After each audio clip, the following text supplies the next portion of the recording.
தமிழ்நாட்டில் ஜாதி கலவரம் இல்லை, பாஜக ஆளுகிற மாநிலத்தை போல மத கலவரங்கள் இல்லை, உத்தரப்பிரதேசத்தை போல கும்பல் வன்முறை இல்லை, மணிப்பூர் மாதிரி தொடர் வன்முறைகள் இல்லை. பழனிசாமியுடைய ஒரே சாதனை அதிமுக கட்சியை அடிமை கூட்டமா சீரழிச்சிருக்கிறதா அவங்க சாதனை.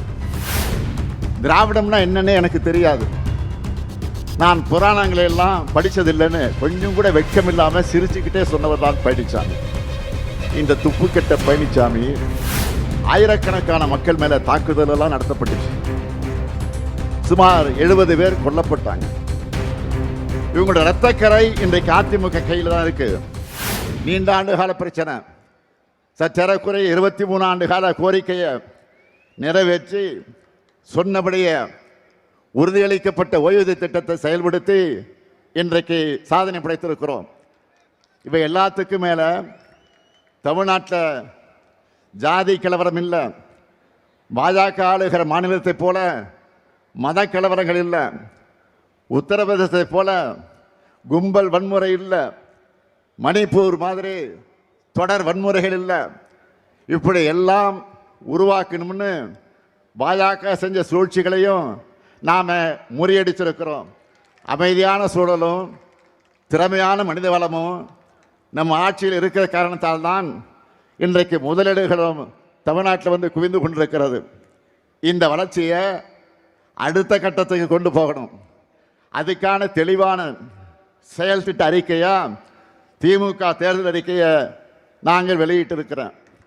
அதில் நான் சொல்லியிருக்கக்கூடிய அறிவிப்புகள் எல்லாம் பல இருக்கிறது. ஆனால் நீங்கள் செய்திகளை பார்த்துருப்பீங்க. ஹைலைட்டாக பெரும் வரவேற்பை பெற்றிருக்கக்கூடிய சில வாக்குறுதிகளை மட்டும் நான் சொல்கிறேன். மாதந்தோறும் 1000 ரூபாய் மகளிர் உரிமை தொகை என்பதை டபுள் மடங்காக்கி இனி 2000 ரூபாயாக உயர்த்தி வழங்க போகிறோம். என்ன மகிழ்ச்சி தானே? மகிழ்ச்சியா இல்லையா? அதேபோல் புதுமை பெண் தமிழ் பெண் திட்டத்தில் கல்லூரிக்கு போகிற மாணவர்களுக்கு இப்போ மாதம் 1000 ரூபாய் வழங்கிட்டு வரோம். இனி அது 1500 ரூபாயாக உயர்த்தி வழங்கப்படும்.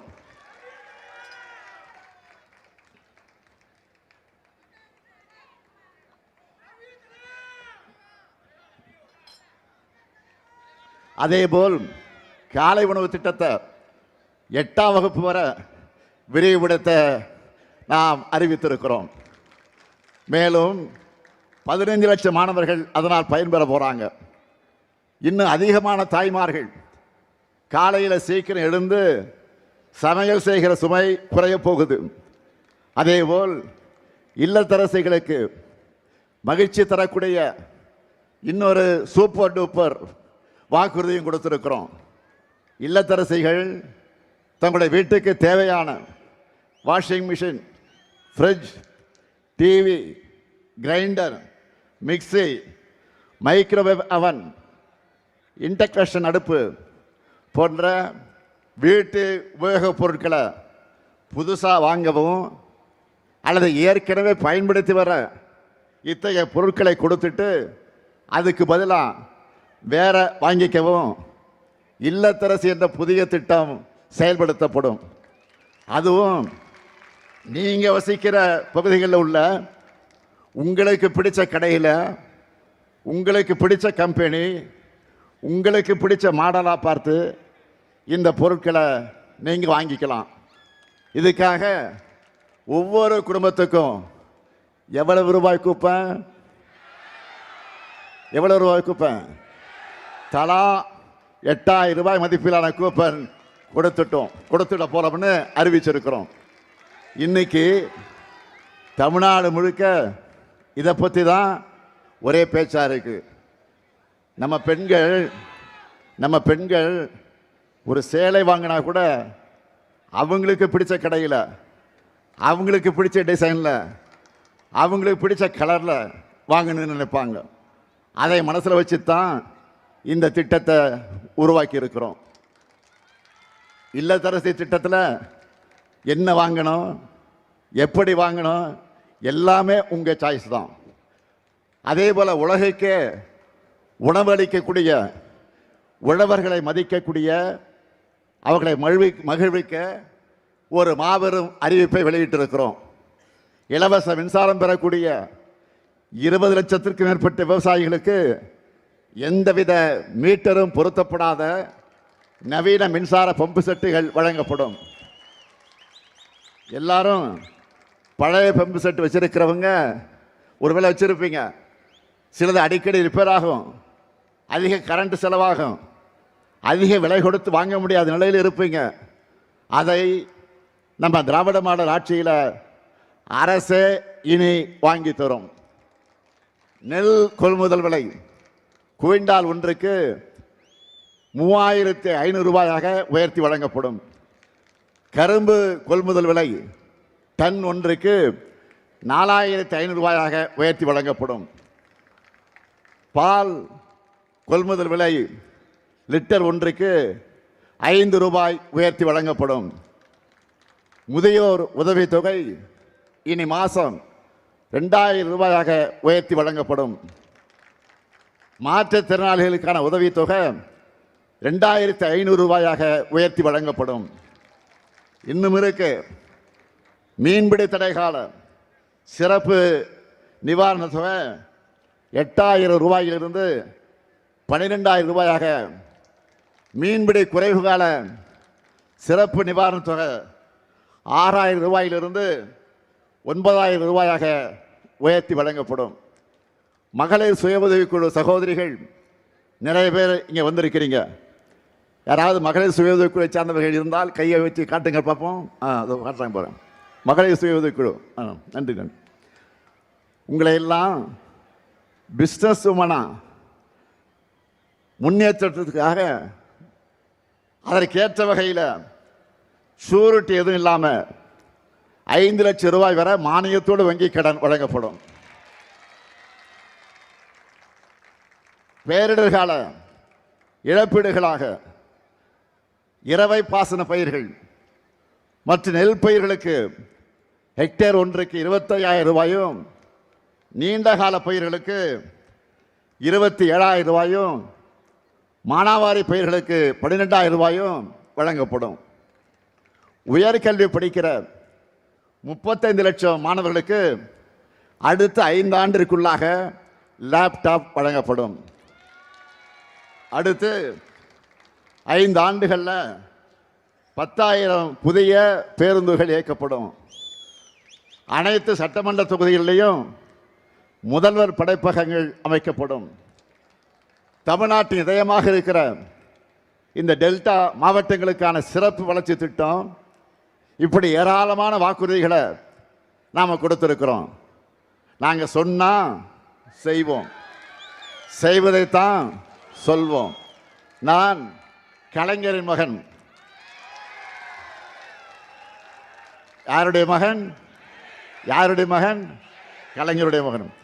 சொன்ன வாக்குறுதிகளை மறக்கவும் மாட்டேன், மறுக்கவும் மாட்டேன். கடந்த 5 ஆண்டுகளில் தமிழ்நாட்டினுடைய நிதிநிலையை சீராக்கி ஒவ்வொன்றா நாங்கள் நிறைவேற்றிட்டு வர திட்டங்களை அதுக்கு சாட்சி. தன்னோட 10 ஆண்டு கால ஆட்சியில் தமிழ்நாட்டை எல்லா துறைகளிலும் படுகொலைக்கு தள்ளின அதிமுகவும், இந்தியாவை வரலாறு காணாத சரிவுக்கு கொண்டு போய் கொண்டிருக்கக்கூடிய பாஜகவும் சேர்ந்து அமைச்சிருக்கக்கூடிய கூட்டணிக்கு இந்த தேர்தலையும் வழக்கம் போல படுதோல்வியை தான் நீங்கள் பரிசா தரணும். தயாராகிட்டீங்களா? மக்களுக்கு நேரடியான 8000 ரூபாய்க்கான கூப்பனை தரப்போகிறோம். நம்முடைய இல்லத்தரசு திட்டத்தை பார்த்து இன்றைக்கு வயிறு எரிஞ்சு அது ஊழலுக்கான திட்டம்னு சொல்றார். யாரு? பழனிசாமி சொல்றாரு. எந்த பழனிசாமி? சம்பந்திக்கு கான்ட்ராக்ட் கொடுக்கிறதுக்காகவே ஆட்சியை நடத்தின பழனிசாமி. திமுக செய்கிற ஒவ்வொரு திட்டமும் தரமானதாக இருக்கும். எடுத்துக்காட்டுக்கு சொல்றேன். தலைவர் கலைஞர் அவர்கள் 2006 தேர்தலின் போது கலர் டிவி வழங்குவோன்னு சொன்னார்.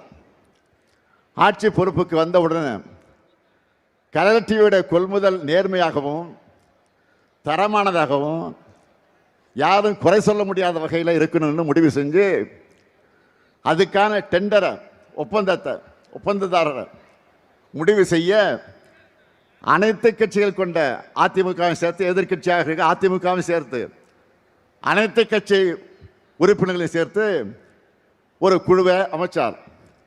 2006ஆம் ஆண்டு செப்டம்பர் மாதமே கலர் டிவி வழங்குகிற அந்த விழாவை தொடங்கி 1.5 கோடிக்கு அதிகமான நம்முடைய தமிழர்களுடைய வீடுகளுக்கு கலர் டிவியை வழங்கணும். கிட்டத்தட்ட 20 வருஷம் ஆச்சு. இன்னைக்கும் பல வீடுகளில் கலர் டிவியா மட்டுமல்ல, கலைஞர் டிவியா அது நிலைச்சு நிற்குது. இதுக்கு பேர் தான் குவாலிட்டி. இதுவே அதிமுக ஆட்சியில் மிக்சி கொடுத்தாங்க, கிரைண்டர், மின் விசிறி கொடுத்தீங்களே, என்னாச்சு? காயிலாங்கல்ல இருக்கு.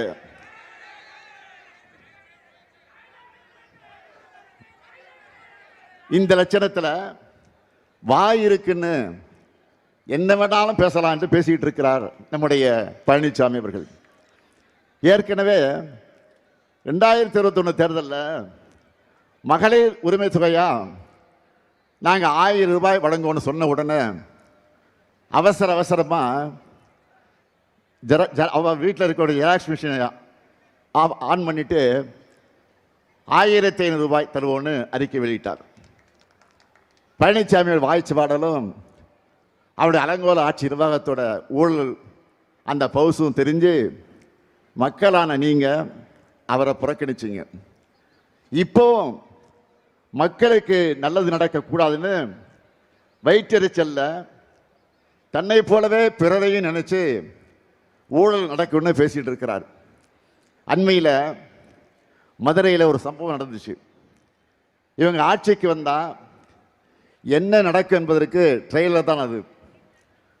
மதுரையில் நடைபெற்ற கூட்டத்தினுடைய நுழைவு வாயில் தந்தை பெரியார் படத்தை வைக்கக்கூடாதுன்னு பாஜக சொன்னதும் சுயமரியாதை இல்லாமல் அதை எடுக்க துணிந்தவர் தான் பழனிசாமி. மதுரை பாஜக ஆதரவு கூட்டத்தில் தந்தை பெரியாரையும் அண்ணாவையும் கொச்சைப்படுத்துகிற மாதிரி காணொலி காட்சிகள்லாம் வெளியிட்டாங்க. அதிமுகவை சார்ந்த முன்னாள் அமைச்சர்கள் 3 பேர் கொஞ்சம் கூட சொரணை இல்லாமல் அதை பார்த்துக்கிட்டு இருந்தாங்க. நான் கேட்குறேன், மக்கள் தலைவர் எம்ஜிஆர் இருந்தாலும் விட்டு இருப்பாரா? அல்லது அம்மையார் ஜெயலலிதா அவர்கள் இருந்தாலே விட்டு இருப்பாரா? வேற எங்கள் அண்ணாவை இப்படி அசிங்கப்படுத்தினா பார்த்துட்டு சும்மா இருந்திருப்பாங்களா? பழனிசாமியுடைய ஒரே சாதனை அதிமுக எனும் கட்சியை அடிமை கூட்டமாக சீரழிச்சிருக்கிறதா அவங்க சாதனை. திராவிடம் என்ற சொல்லும் அந்த கூட்டத்தில் அவமானப்படுத்தப்படுது. அதிமுக முன்னணியினர் கூட அதை கூட தடுக்கலை. திராவிடம்னா என்னன்னு எனக்கு தெரியாது, நான் புராணங்களை எல்லாம் படித்ததில்லைன்னு கொஞ்சம் கூட வெட்கம் இல்லாமல் சிரிச்சுக்கிட்டே சொன்னவர் தான் பழனிசாமி. இந்த துப்புக்கெட்ட பழனிசாமி யார் எக்கேடு கட்டாலும் பரவாயில்லை, தன்னுடைய பதவியை காப்பாற்றிக்கிட்டா போதும்னு பாஜகவுடைய பாதம் தாங்கியா இருந்து கொண்டிருப்பவர் தான் பழனிசாமி.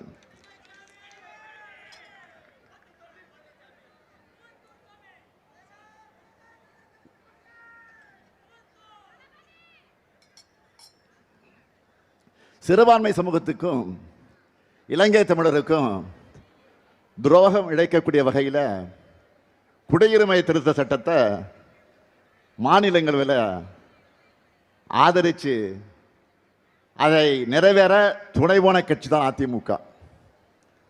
ஏன் இவங்களோட சேர்ந்து பாட்டாளி அன்புமணி ராமதாஸும் ஆதரவாக வாக்களித்து துரோகம் செஞ்சார். இவங்களால தான் சிறுபான்மையினருக்கு எதிரான அந்த சட்டமே மாநிலங்களில் நிறைவேறிச்சு. அதை தொடர்ந்து நடந்திருக்கக்கூடிய போராட்டங்களில் ஆயிரக்கணக்கான மக்கள் மேலே தாக்குதலெல்லாம் நடத்தப்பட்டுச்சு. சுமார் 70 பேர் கொல்லப்பட்டாங்க. இவங்களோட இரத்தக்கரை இன்றைக்கு அதிமுக கையில் தான் இருக்கு. இவ்வளவுக்கும் பிறகும் பழனிசாமி என்ன பேசினார்? குடியுரிமை சட்டத்தால் யாருக்கும் எந்த பாதிப்பும் கிடையாது, எந்த முஸ்லீம் பாதிக்கப்பட்டாலும் காட்டுங்க என்று சொன்னவர் தான் பழனிசாமி. ஆனால் சிறுபான்மையின் வாக்குகள் வேணும்னு 2024 தேர்தலில் தனியாக நின்று நாடகம் ஆடினப்போ சிஏ சட்டத்தை கண்டிக்கிறதா பெல்ட்டி அடித்தார் பழனிசாமி. பாஜக மக்களிடையே பிரிவினையை ஏற்படுத்துகிறாங்க, சிஏ சட்டம் ஒரு வரலாற்று பிழைன்னு பிளேட்டை அப்படியே திருப்பி போட்டார் பழனிசாமி. நான் இப்போ கேட்குறேன், மாண்புமிகு எதிர்க்கட்சி தலைவர் பழனிசாமி அவர்களை, நீங்கள் இப்போ அந்த சட்டத்தை ஆதரிக்கிறீங்களா எதிர்க்கிறீங்களா? தைரியம் இருந்தால் வெளிப்படையாக சொல்லுங்கள். பழனிசாமி துரோக பட்டியல் இத்தோடு நிற்கல. 3 வேளாண் சட்டங்களை பாஜக கொண்டு வந்தப்போ கண்ணை மூடிக்கிட்டு அதையும் ஆதரித்தார் இந்த பழனிசாமி. 3 வேளாண் சட்டங்களுக்கு எதிராக போராடின 8 மாநில விவசாயிகளை புரோக்கர்னு வசைபாடி கொச்சைப்படுத்தினார்.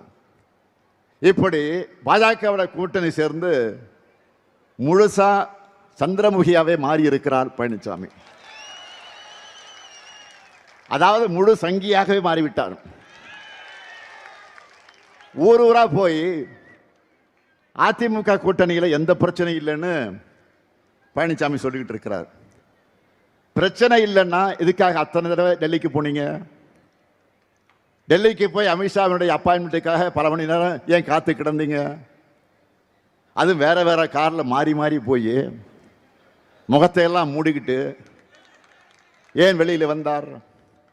சார், நான் கேட்குறேன், கூட்டணிக்கு தலைமை அதிமுக தான் சொல்கிறாங்க.